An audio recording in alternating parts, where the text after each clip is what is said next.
సోనియా ఆకుల helmet వేయడానికి బలమైన కారణాలేంటో ఇప్పుడు ఈ వీడియోలో తెలుసుకుందాం. మొదటగా మాట్లాడుకుంటే తను కొన్నిసార్లు లూజ్ టంగ్‌తో మాట్లాడడం వల్ల ఇంటా బయట తీవ్రమైన విమర్శలు ఎదుర్కొన్నది. అలాగే నిఖిల్ ఆటను చెడగొట్టినది అని చాలామంది విమర్శలు చేశాడు. అలాగే సోనియా కొద్దిగా ఐసోలేట్ అయిపోయిందేమో అనిపించేది.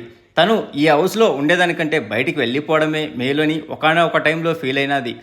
అలాగే నాగార్జున గారు కూడా అడిగారు, ఎందుకు అలా ఫీల్ అయ్యావు అని. కానీ తను ఏమీ ఓపెన్ అప్ కాలేదు.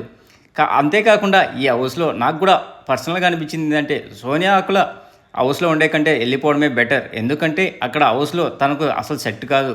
అక్కడ ఏదైనా ఉన్నది ఉన్నట్టే ఓపెన్‌గా మాట్లాడే రకం. కొన్నిసార్లు లూజ్ టంగ్ మాటలు ఉండొచ్చు.